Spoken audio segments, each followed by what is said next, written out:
পুলিশের সংস্কার করতে হবে।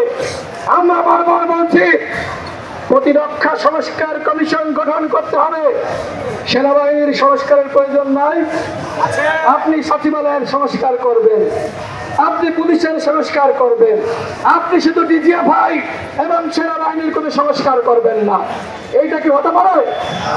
শেখ হাসিনা প্রত্যেকটা বাহিনীকে কলুষিত করেছে। 18 সালের নির্বাচনে আমরা দেখেছি। সুতরাং অবশ্যই প্রতিরক্ষা সংস্কার কমিশন গঠন করতে হবে। এবং গতকাল সেনাবাহিনীর পক্ষ থেকে একটি বিবৃতি দেওয়া হয়েছে। আমরা কি মব সৃষ্টি করেছিলাম? আমরা কি মব সৃষ্টি করেছি? বিভিন্ন জায়গায় ভুল বার্তা গেছে, এমনকি সরকারের অনেকে ভুল জানে যে আমরা নাকি জাতীয় পার্টির কার্যালয়ের সামনে গিয়েছি। সাংবাদিক ভাইরা আপনারা সাক্ষী, আমরা কেউ জাতীয় পার্টির কার্যালয়ের সামনে গিয়েছিলাম?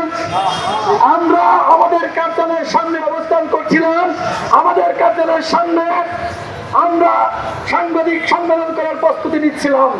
আর তখনই সেনাবাহিনী অ্যাগ্রেসিভ মুডে, আমার কাছে মনে হচ্ছে ছাত্রলীগের ক্যাডার, আমি আমার নৌরাস্তায় দাঁড়িয়ে আছি।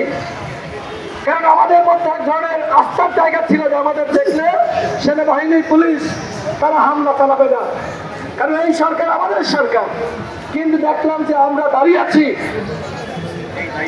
এবং এই দাঁড়িয়ে থাকা অবস্থায় নির্বিচারে আমাদের সামনে যারা ছিল হামলা শুরু করলো, এরপরে আমাদের উপর হামলা করলো।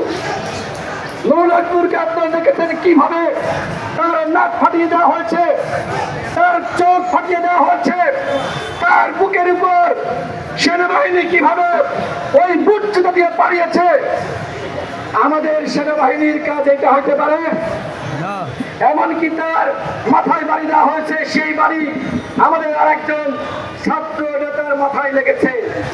নূরুল্লাহপুরের পিছনে ছিল। নূরুল্লাহপুরের এই যে নাক মুখ চোখ ফাটিয়ে দেওয়া হলো, এটা কি কোনো মাস্টার প্ল্যান ছাড়া এমনি এমনি ঘটেছে?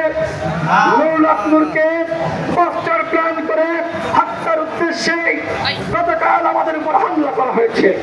আজকের মধ্যে গতকালকের হামলার প্রেক্ষিতে নারকীয় যে তাণ্ডব হয়েছে, সেই তাণ্ডবের অবশ্যই তদন্ত কমিটি গঠন করতে হবে, স্বরাষ্ট্র উপদেষ্টা পদত্যাগ করতে হবে এবং 48 ঘন্টার মধ্যে জাতীয় পার্টিকে নিষিদ্ধ করতে হবে।